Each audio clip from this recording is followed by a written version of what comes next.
Hi, I'm Rachel, and happy Independent Bookstore Day. Today is the day in the United States when independent bookstores get to promote themselves with fun prizes and activities, and of course their books are for sale, and it's just a great way to support those businesses if you love them like I do. And I happen to live in the Washington, D.C. area, and we don't even have any chains anymore in the D.C. area. We only have indies, a lot of indies. And last year I ended up going to two of the indies, two of the more famous indies, Politics and Prose and Kramer Books, and I walked in between them and I bought a couple of books, and it was a whole lot of fun. So this year I thought I would reprise that and take you along for the journey. I am going off to Solid State Books. It is a brand new bookstore in the DC area. It's only been around for a few months, and in fact I think they're in a pop-up store right now, which is a few doors down from where they hope to open soon. I haven't been there yet, so I thought what better chance to go than now, and they're on 8th Street, and I'm not as familiar with 8th Street as I should be. So why not go for that reason too? And after that, I'm going to walk 1.5 miles to DuPont Circle and to Second Story Books. Second Story Books is a prominent used bookstore in the DC area. Maybe it's akin to the Brattle Bookshop in Boston. I also haven't ever been to Second Story Books. In fact, they have 2 separate locations and I think a warehouse, and they do a whole lot, I think, with antiquated books, but I'm going to be looking for their cheaper fare. You know, they have oodles of that. I think they have carts outside, and inside I've seen pictures, and all of the used bookstores always look so cool with their mountain stacks of books. They're just so much fun to prowl through, so I thought I'd do that later on in the day too. So yeah, I think the day is a little overcast and might be a little rainy. It's also a little hotter than it has been for a while. We might even be in the 70s. That's what Alexa tells me. And I feel a little bad because last year I walked 3.5 miles between Kramer's and Politics, or Politics and Kramer's, although I stopped in the middle for lunch. And this time I'm only walking 1.5 miles, but hey, I got stuff to do. I'll also be uploading this video afterwards. I figured I could dovetail this easily into my monthly book haul, so huzzah! I'll leave links to everything down below, but for now, let's head off into the city.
And I'm back where I began. Hello. I actually took off a little bit of time from coming home to sitting in front of the camera. I hope you don't mind. But actually it turned out to be a little more long and arduous of a day than I thought.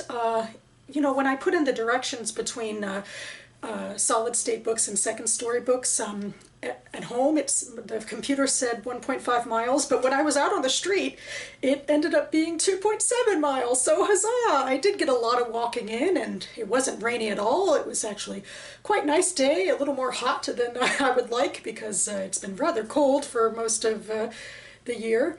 And also my phone died spectacularly because I was using it for Google Maps.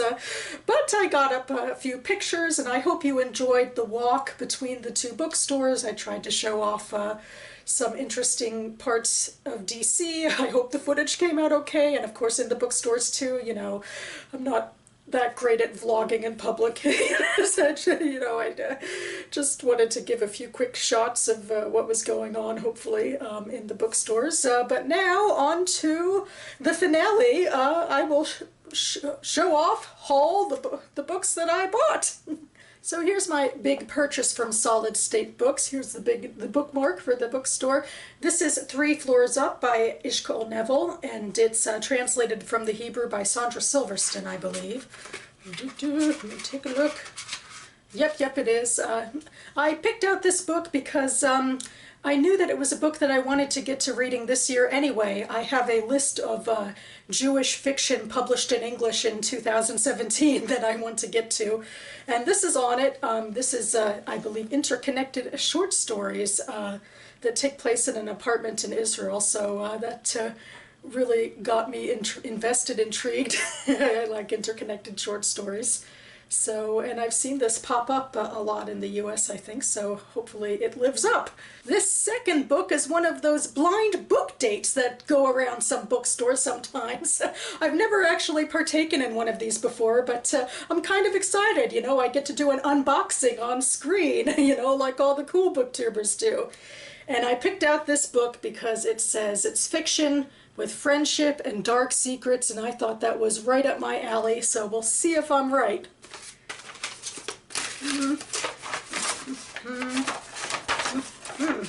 Oh, yeah, I've heard of this.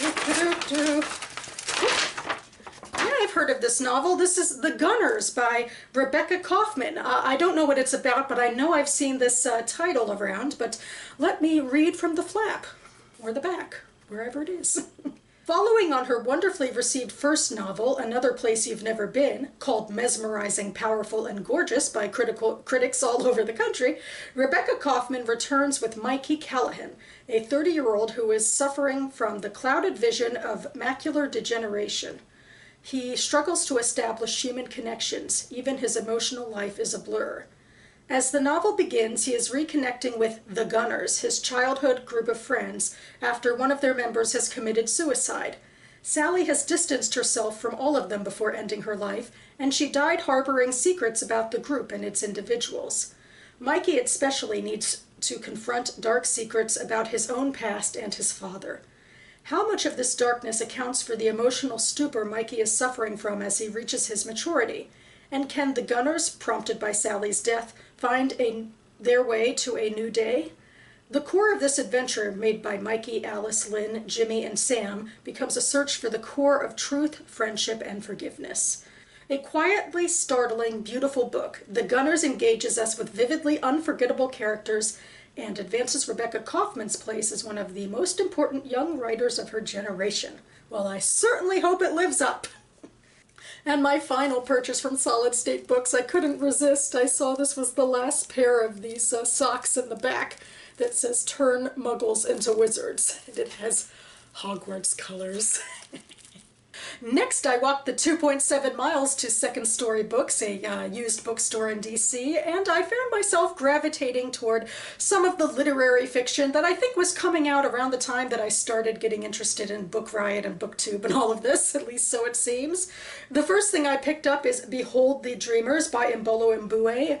I know one of her claims to fame was staking out Jonathan Franzen's agent and getting a deal with him, and it really propelled her book into the spotlight, and I think critics really love this one. It's a story about African immigrants who are trying to make their name for themselves during the 2008 housing crisis, and I think one of them is a driver for somebody high up in the financial world or something like that, and it's sort of about these relationships and the broader politics, and I'm excited. It's been on my TBR. I definitely want to read this.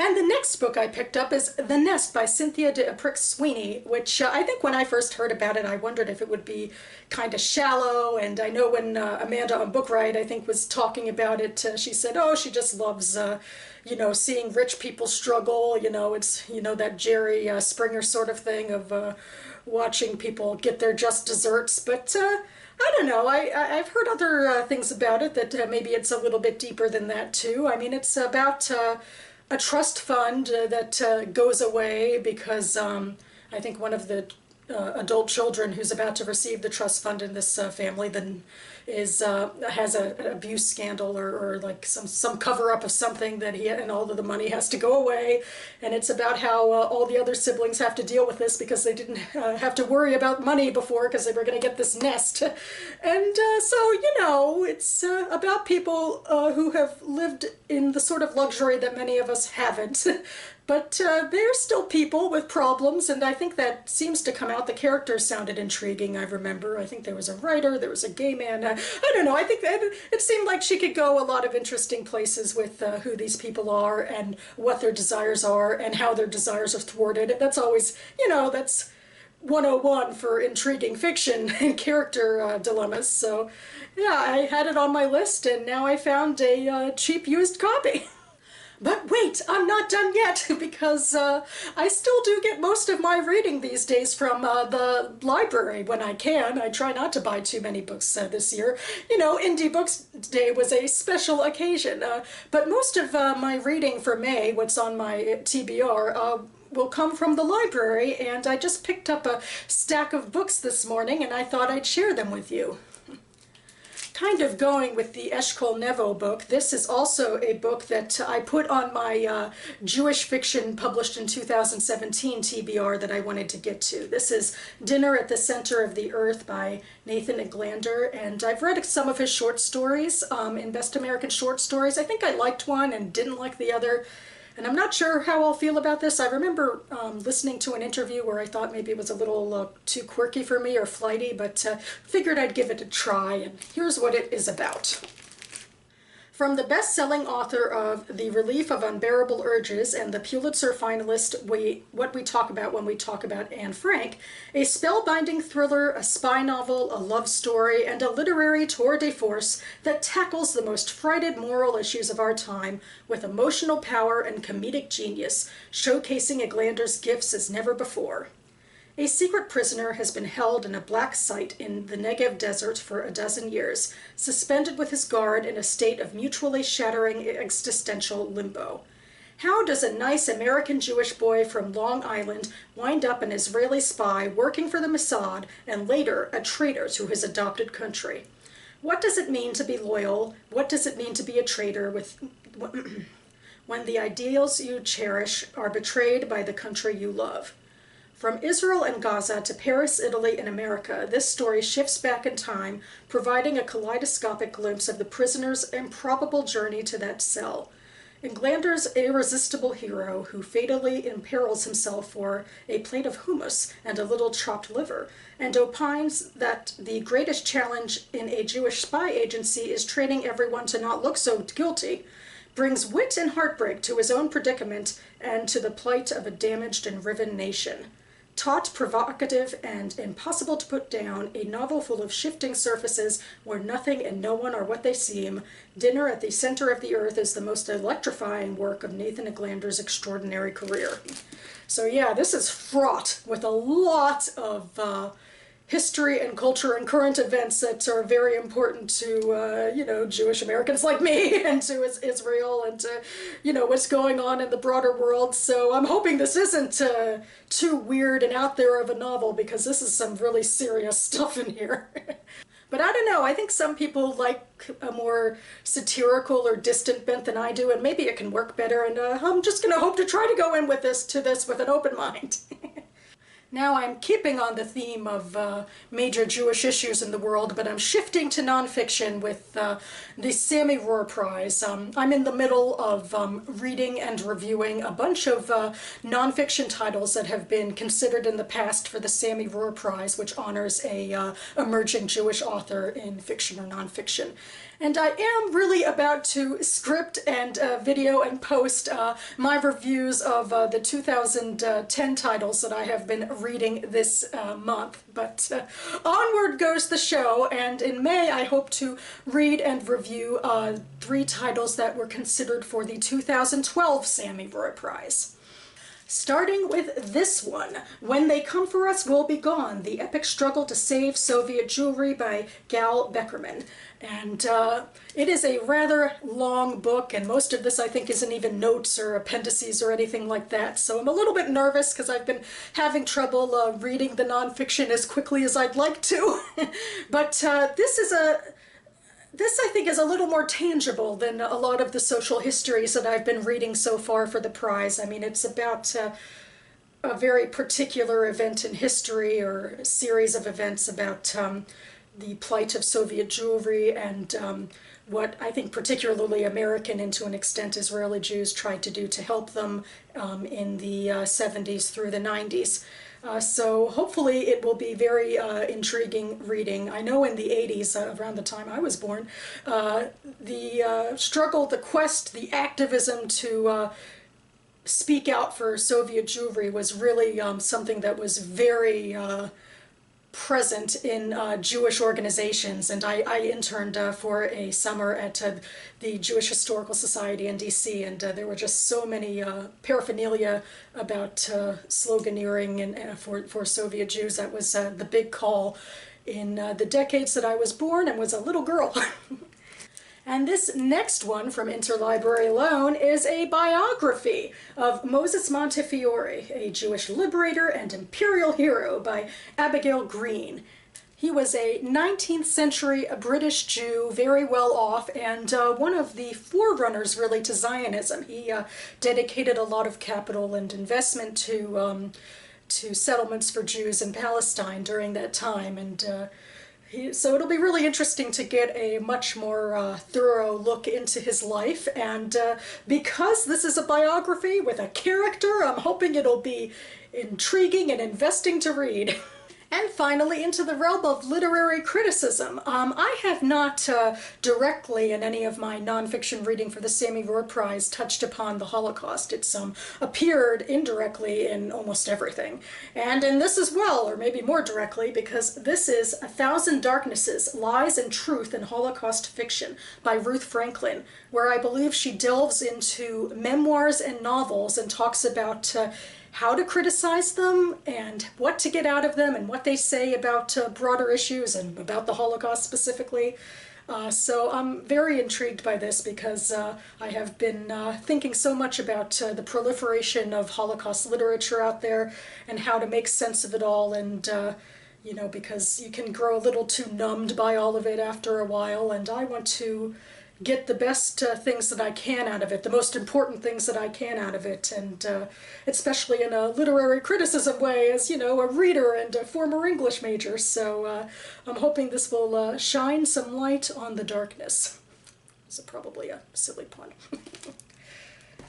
And yeah, and finally, yikes, I forgot to mention this a little bit earlier, but I also picked up this newsletter from Second Story Books, because they do sell, you know, relatively cheap, newer books, mass market books, but they also appraise older and more special books. I saw books in cases that were going for thousands of dollars, and so like they're a little institution of antiquarian book selling and so forth. So I thought I'd give this a little read and see more about what they're about. And that about covers it for me. Man, I have no idea how long this is going to be, so I've really got to stop rambling. It's going to take forever to edit and to play, I guess. I really hope you like it, and in the meantime, it is also the Dewey Readathon, one of the Dewey Readathons today, so maybe I can, I haven't signed up officially, but perhaps I can unofficially take advantage of it and finish this book, The Female Persuasion by Meg Wolitzer. which is due back at the library today. So I really got to get on this. I've already made some good progress since last night. I'm really liking it so far, so huzzah! So I hope you're all having wonderfully bookish weekends. Thanks so much for watching, and I'll see you next time.